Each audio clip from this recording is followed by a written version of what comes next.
Each year, about 6,000 babies are born with Down syndrome, which is about 1 in every 700 babies born, according to the website Centers for Disease Control and Prevention. No author, December 5th, 2019.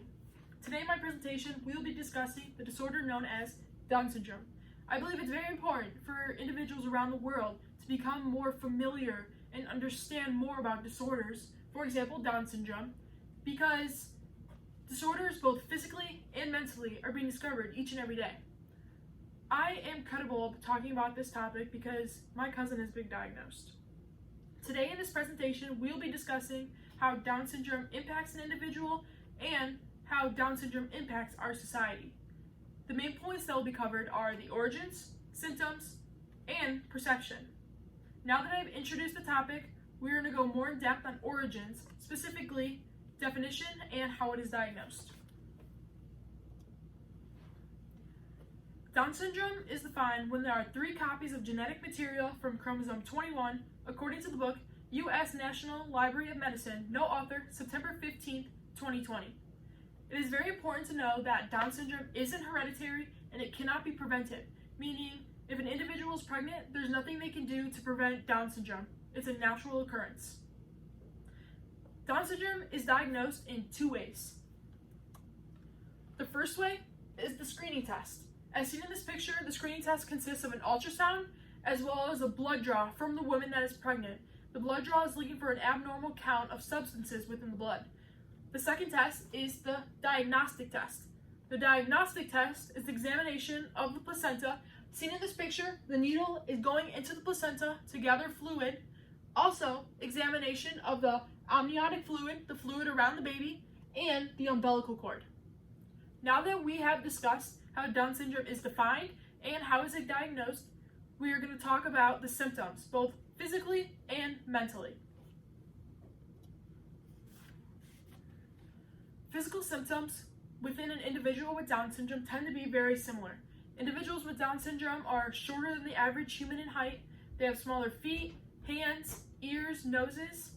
As seen in this picture, individuals with Down syndrome have a bigger tongue. Therefore, when their face is relaxed, their mouth is too small to fit their tongue, so it naturally just sticks out. Other not as common symptoms that can be found in an individual with Down syndrome are sleep apnea, infections. Gradually, as they get over, they tend to have hearing loss and visual problems, so they get hearing aids and glasses.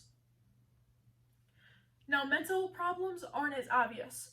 The only real restriction I would say an individual has with Down syndrome is it's harder for them to control their impulses, relate to others, and manage their feelings when they get frustrated, according to the website WebMD, no author, November 2nd, 2016. Meaning, an individual with Down syndrome tends to become very overwhelmed and frustrated when given too much information. Therefore, you can't give them all that information. You need to break it down step by step, therefore they can accomplish those tasks. Now that we have talked about the symptoms, both physically and mentally, we can now talk about the perception on our society, specifically how an individual with Down syndrome interacts with others and how they process information.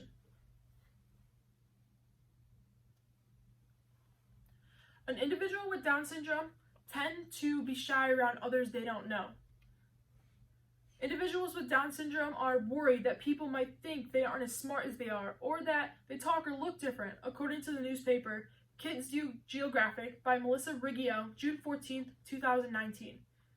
Meaning, individuals with Down syndrome see others laughing at them, see others criticizing them. So overall, if you're trying to interact with an individual with Down syndrome, pursue them as an average human being. Don't see them as someone with Down syndrome.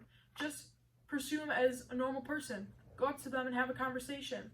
They are able to communicate and understand you, so don't treat them any different. An individual with Down syndrome can process information, but slower than the average person. So when you're interacting with them, talk slowly. Don't give them so much information because therefore they get overwhelmed, they get frustrated. Then they'll just come to the conclusion that they can't understand you. They get angry. They stop doing whatever they're doing.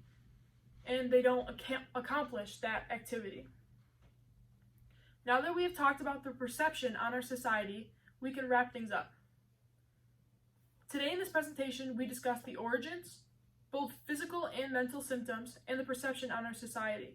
Now that we have a better understanding of how Down syndrome impacts an individual and how it impacts our society, we have a better understanding how those 6,000 babies born every year view our society.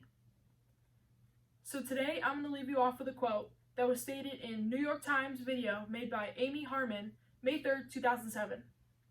As we begin to filter out, we begin to see more genetic imperfections. Are we prepared for the consequences? Thank you.